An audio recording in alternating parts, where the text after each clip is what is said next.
గుర్తు చేస్తూ ఉన్నాం. అదేవిధంగా భూసేకరణ సంబంధించినటువంటి బిల్లు సందర్భంగా మరి కాంగ్రెస్ పార్టీకి సంబంధించినటువంటి ఇతర పక్షాలకు సంబంధించినటువంటి పార్టీలు చేసినటువంటి రాద్ధాంతం చూస్తే వాళ్ళ వైఖరి మనకు స్పష్టంగా అర్థమవుతా ఉంది. మేము సభలో చర్చించడానికి ప్రతి విషయం పైన సిద్ధంగా ఉన్నామని చెప్పినప్పటికీ కూడా మరి సభను బహిష్కరించడం, మేము ఈ సభకు రాము అని మాట్లాడడం, మా గొంతు నొక్కేస్తున్నారని చెప్పడం, అంటే ఇవి నిరాధారమైనటువంటి ఆరోపణలు చేయడం ఏదైతే ఉందో కరెక్ట్ కాదు. ఎందుకు అంటే తెలంగాణ రాష్ట్రం ఏర్పాటు చేసుకున్నదే ఈ రాష్ట్రంలో ఉన్నటువంటి సహజ వనరులైనటువంటి మరి గోదావరి, కృష్ణా నదుల నీళ్లను ప్రాజెక్టుల రూపంలో తీసుకొచ్చి ప్రతి ఎకరాకు కూడా నీళ్ళు ఇవ్వాలనేటువంటిది ఈ ప్రభుత్వం యొక్క లక్ష్యం. దానికోసం ఏ ప్రభుత్వం ఉన్నా ఒక ప్రాజెక్టు పూర్తి చేయాలంటే తప్పనిసరిగా భూసేకరణ అవసరము. ఆ భూసేకరణ చట్టంలో మరి 2013కు 13 చట్టం కంటే కూడా 123 చట్టం ఏదైతే ఉందో దానిలో రైతులకు చాలా బెనిఫిట్ జరిగేటువంటి అవకాశం ఉంది. దీనిపైన సమగ్రంగా చర్చించి ఈ యొక్క చట్టాన్ని చేయాల్సినటువంటి అవసరం ఉందని చర్చకు తీసుకొచ్చినటువంటి సందర్భంలో మరి దానిపైన నిరసనగా వీళ్ళు బహిష్కరించడం అనేటువంటిది చాలా విచారకరం. ఎందుకనంటే ప్రభుత్వం దేనికైనా సిద్ధంగా ఉందని చెప్పిన తర్వాత కూడా మరి అదేవిధంగా సభ జరిగినటువంటి విధానం కానీ తీరును కానీ చూసినట్టయితే మొదటి రోజు బీఎస్సీలో తీసుకున్నటువంటి నిర్ణయం మేరకు వాళ్ళు కోరుకున్నటువంటి అంశాలని మనం చర్చకు తీసుకోవడం జరిగింది. ప్రధానంగా వాళ్ళు కోరుకున్నది ఏంది, మరి పెద్ద నోట్ల రద్దు పైన వాళ్ళు కోరుకున్నారు. దాని మీద సమగ్రమైనటువంటి చర్చ తీసుకోవడం జరిగింది. అందులో కూడా ప్రభుత్వాన్ని ఏదో తప్పుపట్టి కార్నర్ చేయాలనే ప్రయత్నం చేసిండ్రు. కానీ దాని మీద ఏ రకమైనటువంటి అడ్వాంటేజ్ కూడా వాళ్ళు తీసుకోలేకపోయినరు. అదేవిధంగా హౌసింగ్, మీరు డబుల్ బెడ్రూమ్ ఇల్లు నిర్మాణం చేయలేదు, దీని మీద మేము చర్చిస్తాం, ప్రజలకు చెప్తామని అన్నారు. కానీ దాని మీద సమగ్రమైనటువంటి ఒక ఆలోచన ప్రభుత్వానికి ఉంది. ఎట్టి పరిస్థితులలో ఈ పీరియడ్ ముగిచే లోపల 2,60,000 ఇండ్లను ఖచ్చితంగా కట్టి తీర్తామని చెప్పేసి మరి ముఖ్యమంత్రి గారు స్టేట్మెంట్ ఇచ్చిన తర్వాత దాంతో పాటు ఏవైతే గత ప్రభుత్వాలు మరి శాంక్షన్ చేసినటువంటి ఇండ్లు ఏవైతే ఉన్నాయో, అంటే అందులో బ్యాంకులోనే ప్రధానంగా ఉందనే ఉద్దేశంతో 3,920 కోట్ల రూపాయలను రద్దు చేయడం అనేటువంటిది నిజంగా కూడా ఇది చాలా గొప్ప విషయం. మరి ముఖ్యమంత్రి గారు ప్రభుత్వం తీసుకున్నటువంటి ఈ నిర్ణయాన్ని హర్షించాల్సింది పోయి మరి వాళ్ళు ఈ రకంగా నిరసన తెలియజేయడం అనేటువంటిది చాలా విచారకరం, దురదృష్టకరం.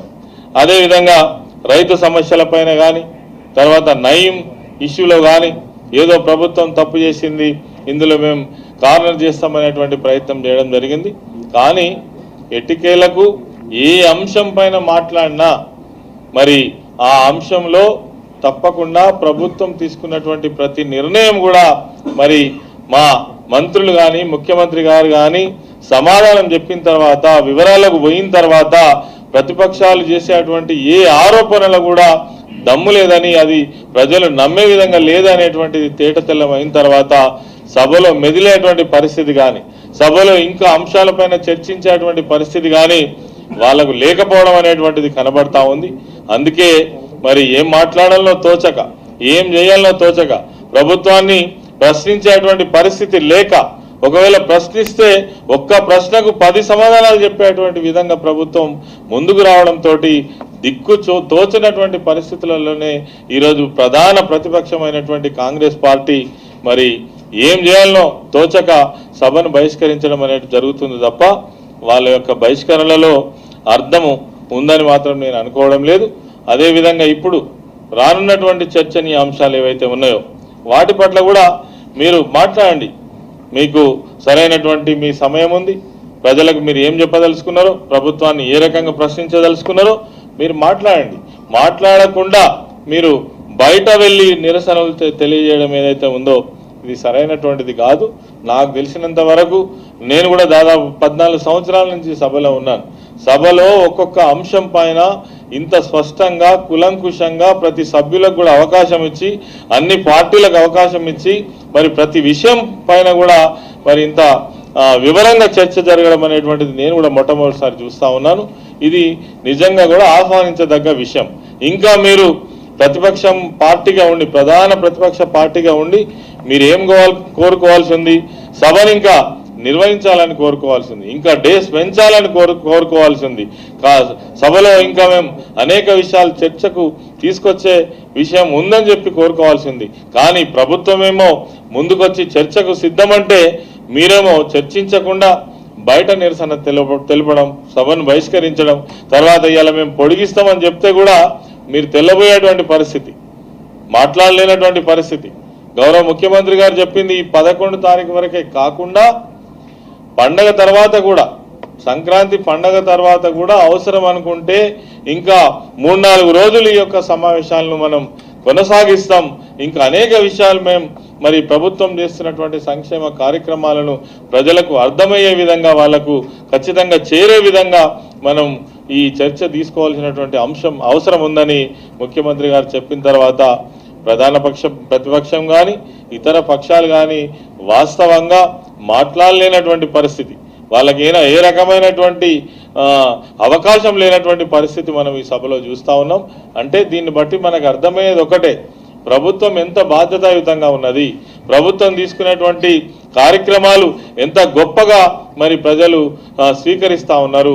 అందులో ఏం వెతికినా ప్రతిపక్షాలకు దొరకనటువంటి పరిస్థితి ఏమున్నది అనేటువంటిది మనకు దీంట్లో స్పష్టంగా కనబడతా ఉంది. కాబట్టి ఇప్పటికైనా మేము ప్రతిపక్ష పార్టీలు, ప్రధాన ప్రతిపక్ష కాంగ్రెస్ పార్టీని కోరుతా ఉన్నాం, జరిగేటువంటి సమావేశాల్లో కూడా చర్చలో పాల్గొని మీరు అర్థవంతమైనటువంటి చర్చ చేసి ప్రభుత్వానికి మీ సూచనలు సలహాలు ఏమైనా ఉంటే, ప్రభుత్వం ఎక్కడైనా తప్పిదాలు చేసినట్టయితే వాటిని ఎత్తి చూపి సరిచేసేటువంటి ప్రయత్నం చేయమని ఈ సందర్భంగా మేము వారిని కోరుతా ఉన్నాం.